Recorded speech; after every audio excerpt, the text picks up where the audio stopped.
نبی اکرم صلی اللہ علیہ وآلہ وسلم نے فرمایا، جب تم میں سے کوئی اپنی بیوی سے جمع کرے تو کہے اللہ کے نام کے ساتھ شروع کرتا ہوں۔ اے اللہ، ہمیں شیطان سے بچا اور شیطان کو اس چیز سے دور رکھ جو تو اس جمع کے نتیجے میں ہمیں عطا فرمائے۔ یہ دعا پڑھنے کے بعد جمع کرنے سے میاں بیوی کو جو اولاد ملے گی اسے شیطان نقصان نہیں پہنچا سکتا۔ صحیح بخاری حدیث نمبر 141۔ رسول کریم صلی اللہ علیہ وسلم جب قضاء حاجت کے لیے بیت الخلاء میں داخل ہوتے تو یہ دعا پڑھتے، اے اللہ، میں ناپاک جنوں اور ناپاک جنیوں سے تیری پناہ مانگتا ہوں۔ صحیح بخاری حدیث نمبر 142۔ ابن عباس رضی اللہ عنہ سے روایت کرتے ہیں، ابن عباس رضی اللہ تعالی عنہ سے روایت ہے کہ نبی کریم صلی اللہ علیہ وسلم پاخانے میں تشریف لے گئے۔ میں نے پاخانے کے قریب آپ کے لیے وضو کا پانی رکھ دیا۔ باہر نکل کر آپ نے پوچھا، یہ کس نے رکھا؟ جب آپ کو بتلایا گیا تو آپ نے میرے لیے دعا کی اور فرمایا، اے اللہ، اس کو دین کی سمجھ عطا فرمائیو۔ صحیح بخاری حدیث نمبر 143۔ رسول اللہ صلی اللہ علیہ وسلم نے فرمایا کہ جب تم میں سے کوئی پخانے میں جائے تو قبلے کی طرف منہ کرے، نہ اس کی طرف پشت کرے، بلکہ مشرق کی طرف منہ کر لو یا مغرب کی طرف۔ صحیح بخاری حدیث نمبر 144۔ لوگ کہتے تھے کہ جب قضاء حاجت کے لیے بیٹھو تو نہ قبلے کی طرف منہ کرو نہ بیت المقدس کی طرف۔ یہ سن کر عبداللہ بن عمر رضی اللہ تعالی عنہ نے فرمایا کہ ایک دن میں اپنے گھر کی چھت پر چڑھا تو میں نے حضرت صلی اللہ علیہ وسلم کو دیکھا کہ آپ بیت المقدس کی طرف منہ کر کے 2 اینٹوں پر قضاء حاجت کے لیے بیٹھے ہیں۔ پھر عبداللہ بن عمر رضی اللہ عنہ نے واسع سے کہا کہ شاید تم ان لوگوں میں سے ہو جو اپنے چوتڑوں کے بل نماز پڑھتے ہیں۔ تب میں نے کہا، اللہ کی قسم میں نہیں جانتا کہ آپ کا مطلب کیا ہے۔ امام مالک رحمۃ اللہ نے کہا کہ عبداللہ بن عمر رضی اللہ تعالی عنہ نے اس سے وہ شخص مراد لیا جو نماز میں زمین سے اونچا نہ رہے، سجدے میں زمین سے چمٹ جائے۔ صحیح بخاری حدیث نمبر 145۔ رسول اللہ صلی اللہ علیہ وسلم کی بیویاں رات میں مناصے کی طرف قضاء حاجت کے لیے جاتیں، اور مناصے ایک کھلا میدان ہے۔ تو حضرت عمر رسول اللہ صلی اللہ علیہ وسلم سے کہا کرتے تھے کہ اپنی بیویوں کو پردہ کرائیے، مگر رسول اللہ صلی اللہ علیہ وسلم نے اس پر عمل نہیں کیا۔ ایک روز رات کو عشاء کے وقت حضرت سودا بنت زمعہ رسول اللہ صلی اللہ علیہ وسلم کی اہلیہ جو دراز قد عورت تھیں باہر گئیں۔ حضرت عمر رضی اللہ عنہ نے انہیں آواز دی اور کہا، ہم نے تمہیں پہچان لیا، اور ان کی خواہش یہ تھی کہ پردے کا حکم نازل ہو جائے۔ چنانچہ اس کے بعد اللہ نے پردے کا حکم نازل فرما دیا۔ صحیح بخاری حدیث نمبر 146۔ آپ صلی اللہ علیہ وسلم نے اپنی بیویوں سے فرمایا کہ تمہیں قضاء حاجت کے لیے باہر نکلنے کی اجازت ہے۔ صحیح بخاری حدیث نمبر 147۔ عبداللہ بن عمر رضی اللہ تعالی عنہ فرماتے ہیں کہ ایک دن میں اپنی بہن اور رسول اللہ صلی اللہ علیہ وسلم کی اہلیہ محترمہ حفصہ کے مکان کی چھت پر اپنی کسی ضرورت سے چڑھا تو مجھے رسول اللہ صلی اللہ علیہ وسلم قضاء حاجت کرتے وقت قبلے کی طرف پشت اور شام کی طرف منہ کیے ہوئے نظر آئے۔ صحیح بخاری حدیث نمبر 148۔ عبداللہ بن عمر رضی اللہ تعالی عنہ نے خبر دی، وہ کہتے ہیں کہ ایک دن میں اپنے گھر کی چھت پر چڑھا تو مجھے رسول اللہ صلی اللہ علیہ وسلم 2 اینٹوں پر قضاء حاجت کے وقت بیت المقدس کی طرف منہ کیے ہوئے نظر آئے۔ صحیح بخاری حدیث نمبر 149۔ انس بن مالک رضی اللہ تعالی عنہ کہتے تھے کہ جب رسول اللہ صلی اللہ علیہ وسلم رفع حاجت کے لیے نکلتے تو میں اور ایک لڑکا اپنے ساتھ پانی کا برتن لے آتے تھے۔ مطلب یہ کہ اس پانی سے رسول اللہ صلی اللہ علیہ وسلم طہارت کیا کرتے تھے۔ صحیح بخاری حدیث نمبر 150۔ انس رضی اللہ تعالی عنہ کہتے ہیں کہ جب نبی کریم صلی اللہ علیہ وسلم قضائے حاجت کے لیے نکلتے، میں اور ایک لڑکا دونوں آپ صلی اللہ علیہ وسلم کے پیچھے جاتے تھے اور ہمارے ساتھ پانی کا ایک برتن ہوتا تھا۔ صحیح بخاری حدیث نمبر 151۔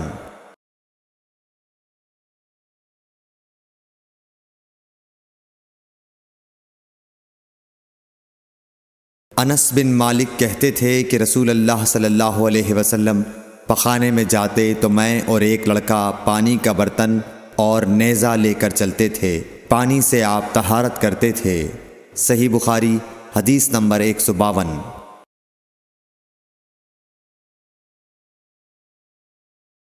رسول اللہ صلی اللہ علیہ وسلم نے فرمایا، جب تم میں سے کوئی پانی پیے تو برتن میں سانس نہ لے، اور جب پخانے میں جائے تو اپنی شرمگاہ کو داہنے ہاتھ سے نہ چھوئے اور نہ داہنے ہاتھ سے استنجا کرے۔ صحیح بخاری حدیث نمبر 153۔ نبی کریم صلی اللہ علیہ وسلم نے فرمایا، جب تم میں سے کوئی پیشاب کرے تو اپنا وضو اپنے داہنے ہاتھ سے نہ پکڑے، نہ داہنے سے طہارت کرے، نہ پانی پیتے وقت برتن میں سانس لے۔ صحیح بخاری حدیث نمبر 154۔ حضرت ابو ہریرہ کہتے ہیں کہ رسول کریم صلی اللہ علیہ وسلم ایک مرتبہ رفع حاجت کے لیے تشریف لے گئے۔ آپ کی عادت مبارکہ تھی کہ آپ چلتے وقت ادھر ادھر نہیں دیکھا کرتے تھے، تو میں بھی آپ کے پیچھے آپ کے قریب پہنچ گیا۔ مجھے دیکھ کر آپ نے فرمایا کہ مجھے پتھر ڈھونڈ دو تاکہ میں ان سے پاکی حاصل کروں، یا اسی جیسا کوئی لفظ فرمایا، اور فرمایا کہ ہڈی اور گوبر نہ لانا۔ چنانچہ میں اپنے دامن میں پتھر بھر کر آپ کے پاس لے گیا اور آپ کے پہلو میں رکھ دیے اور آپ کے پاس سے ہٹ گیا۔ جب آپ قضائے حاجت سے فارغ ہوئے تو آپ نے پتھروں سے استنجا کیا۔ صحیح بخاری حدیث نمبر 155۔ عبداللہ بن مسعود رضی اللہ تعالی عنہ کہتے تھے کہ نبی کریم صلی اللہ علیہ وسلم رفع حاجت کے لیے گئے تو آپ نے مجھے فرمایا کہ میں 3 پتھر تلاش کر کے آپ کے پاس لاؤں، لیکن مجھے 2 پتھر ملے، تیسرا ڈھونڈا مگر مل نہ سکا، تو میں نے خشک گوبر اٹھا لیا، اس کو لے کر آپ کے پاس آ گیا۔ آپ نے پتھر تو لے لیے مگر گوبر پھینک دیا اور فرمایا یہ خود ناپاک ہے۔ صحیح بخاری حدیث نمبر 156۔ ابن عباس رضی اللہ تعالی عنہ کہتے ہیں کہ رسول اللہ صلی اللہ علیہ وسلم نے وضو میں ہر عضو کو ایک ایک مرتبہ دھویا۔ صحیح بخاری حدیث نمبر 157۔ عبداللہ بن زید رضی اللہ تعالی عنہ بیان کرتے ہیں کہ نبی کریم صلی اللہ علیہ وسلم نے وضو میں اعضاء کو 2 بار دھویا۔ صحیح بخاری حدیث نمبر 158۔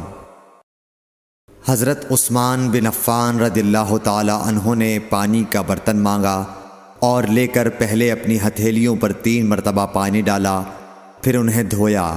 اس کے بعد اپنا داہنا ہاتھ برتن میں ڈالا اور پانی لے کر کلی کی اور ناک صاف کی، پھر 3 بار اپنا چہرہ دھویا اور کوہنیوں تک 3 بار دونوں ہاتھ دھوئے، پھر اپنے سر کا مسح کیا، پھر پانی لے کر ٹخنوں تک 3 مرتبہ اپنے دونوں پاؤں دھوئے، پھر کہا کہ رسول اللہ صلی اللہ علیہ وسلم نے فرمایا ہے کہ جو شخص میری طرح ایسا وضو کرے پھر 2 رکعت پڑھے جس میں اپنے نفس سے کوئی بات نہ کرے تو اس کے گزشتہ گناہ معاف کر دیے جاتے ہیں۔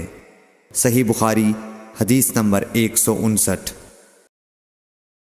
رسول اللہ صلی اللہ علیہ وسلم فرماتے ہیں کہ جب بھی کوئی شخص اچھی طرح وضو کرتا ہے اور خلوص کے ساتھ نماز پڑھتا ہے تو اس کے ایک نماز سے دوسری نماز پڑھنے تک کے گناہ معاف کر دیے جاتے ہیں۔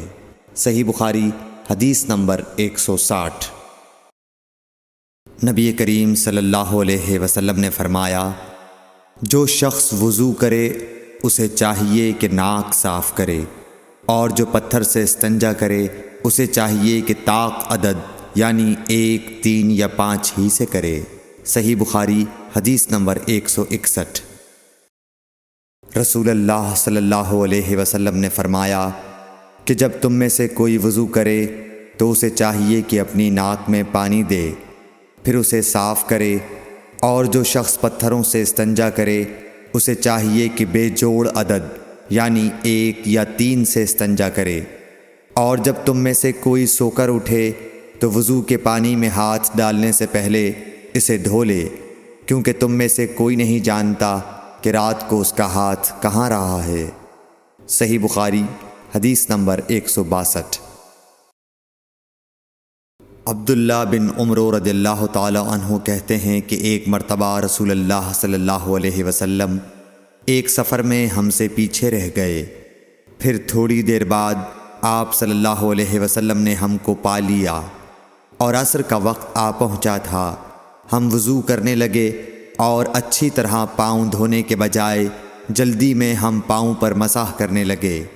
آپ صلی اللہ علیہ وسلم نے فرمایا، ایڑیوں کے لیے آگ کا عذاب ہے، 2 مرتبہ یا 3 مرتبہ فرمایا۔ صحیح بخاری حدیث نمبر 163۔ حضرت عثمان رضی اللہ تعالی عنہ نے وضو کا پانی منگوایا اور اپنے دونوں ہاتھوں پر برتن سے پانی لے کر ڈالا، پھر دونوں ہاتھوں کو 3 دفعہ دھویا، پھر اپنا داہنا ہاتھ وضو کے پانی میں ڈالا، پھر کلی کی، پھر ناک میں پانی دیا، پھر ناک صاف کی، پھر 3 دفعہ اپنا منہ دھویا اور کوہنیوں تک 3 دفعہ ہاتھ دھوئے، پھر اپنے سر کا مسح کیا، پھر ہر ایک پاؤں 3 دفعہ دھویا، پھر فرمایا، میں نے رسول اللہ صلی اللہ علیہ وسلم کو دیکھا کہ آپ میرے اس وضو جیسا وضو فرمایا کرتے تھے، اور آپ صلی اللہ علیہ وسلم نے فرمایا کہ جو شخص میرے اس وضو جیسا وضو کرے اور حضور قلب سے 2 رکعت پڑھے جس میں اپنے دل سے باتیں نہ کرے تو اللہ تعالیٰ اس کے پچھلے گناہ معاف کر دیتا ہے۔ صحیح بخاری حدیث نمبر 164۔ ابو ہریرہ رضی اللہ تعالی عنہ لوگوں کے پاس سے گزرے اور لوگ لوٹے سے وضو کر رہے تھے۔ آپ رضی اللہ تعالی عنہ نے کہا، اچھی طرح وضو کرو، کیونکہ ابو القاسم صلی اللہ علیہ وسلم نے فرمایا، خشک ایڑیوں کے لیے آگ کا عذاب ہے۔ صحیح بخاری حدیث نمبر 165۔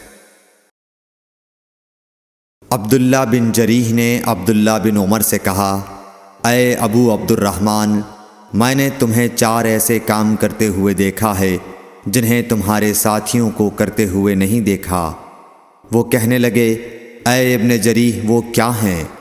ابن جریح نے کہا کہ میں نے طواف کے وقت آپ کو دیکھا کہ 2 یمانی رکنوں کے سوا کسی اور رکن کو آپ نہیں چھوتے ہو، دوسرے میں نے آپ کو سبتی جوتے پہنے ہوئے دیکھا، اور تیسرے میں نے دیکھا کہ آپ زرد رنگ استعمال کرتے ہو، اور چوتھی بات میں نے یہ دیکھی کہ جب آپ مکے میں تھے لوگ ذی الحج کا چاند دیکھ کر لبیک پکارنے لگتے ہیں اور حج کا احرام باندھ لیتے ہیں، اور آپ 8ویں تاریخ تک احرام نہیں باندھتے۔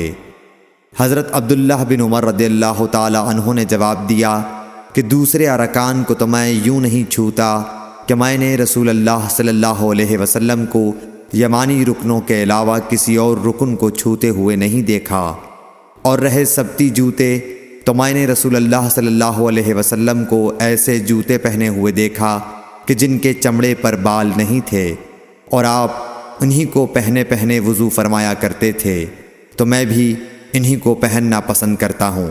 اور زرد رنگ کی یہ بات ہے کہ میں نے رسول اللہ صلی اللہ علیہ وسلم کو زرد رنگ رنگتے ہوئے دیکھا ہے، تو میں بھی اسی رنگ سے رنگنا پسند کرتا ہوں۔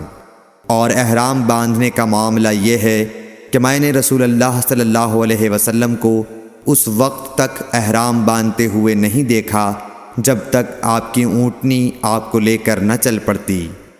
صحیح بخاری حدیث نمبر 166۔ رسول اللہ صلی اللہ علیہ وسلم نے اپنی مرحومہ صاحبزادی حضرت زینب کو غسل دیتے وقت فرمایا تھا کہ غسل داہنی طرف سے دو اور اعضائے وضو سے غسل کی ابتدا کرو۔ صحیح بخاری حدیث نمبر 167۔ ام المومنین حضرت عائشہ رضی اللہ تعالی عنہا فرماتی ہیں کہ رسول اللہ صلی اللہ علیہ وسلم جوتا پہننے، کنگھی کرنے، وضو کرنے اور اپنے ہر کام میں داہنی طرف سے کام کی ابتدا کرنے کو پسند فرمایا کرتے تھے۔ صحیح بخاری حدیث نمبر 168۔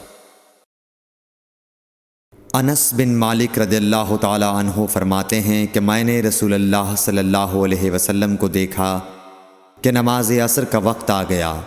لوگوں نے پانی تلاش کیا، جب انہیں پانی نہ ملا تو رسول اللہ صلی اللہ علیہ وسلم کے پاس ایک برتن میں وضو کے لیے پانی لایا گیا۔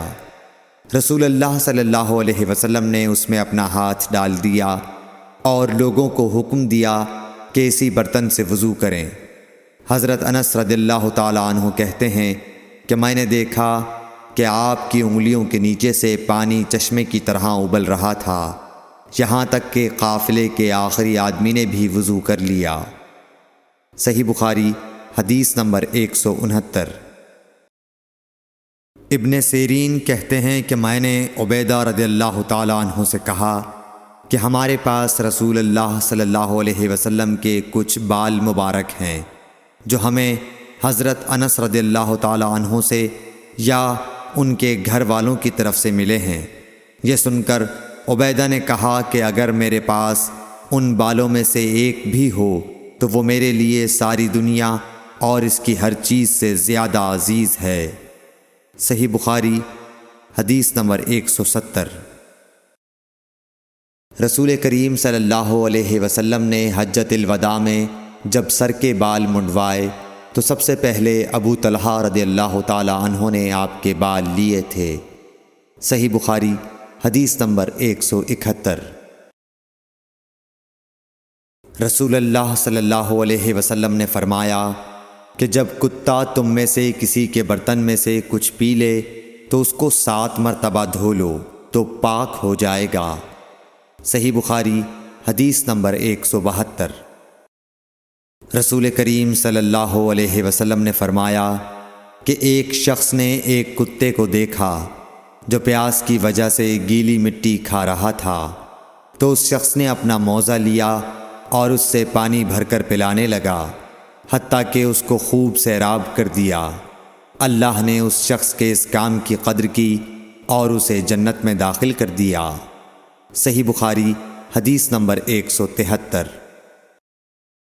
رسول اللہ صلی اللہ علیہ وسلم کے زمانے میں کتے مسجد میں آتے جاتے تھے، لیکن لوگ ان جگہوں پر پانی نہیں چھڑکتے تھے۔ صحیح بخاری حدیث نمبر 174۔ عدی بن حاتم کہتے ہیں کہ میں نے رسول اللہ صلی اللہ علیہ وسلم سے کتے کے شکار کے متعلق دریافت کیا تو آپ صلی اللہ علیہ وسلم نے فرمایا کہ جب تو اپنے سدھائے ہوئے کتے کو چھوڑے اور وہ شکار کر لے تو اس شکار کو کھا، اور اگر وہ کتا اس شکار میں سے خود کچھ کھا لے تو اس کو نہ کھائیو، کیونکہ اب اس نے شکار اپنے لیے پکڑا ہے۔ میں نے کہا کہ بعض دفعہ میں شکار کے لیے اپنے کتے چھوڑتا ہوں، پھر اس کے ساتھ دوسرے کتے کو بھی پاتا ہوں۔ آپ صلی اللہ علیہ وسلم نے فرمایا پھر مت کھا، کیونکہ تم نے بسم اللہ اپنے کتے پر پڑھی تھی، دوسرے کتے پر نہیں پڑھی۔ صحیح بخاری حدیث نمبر 175۔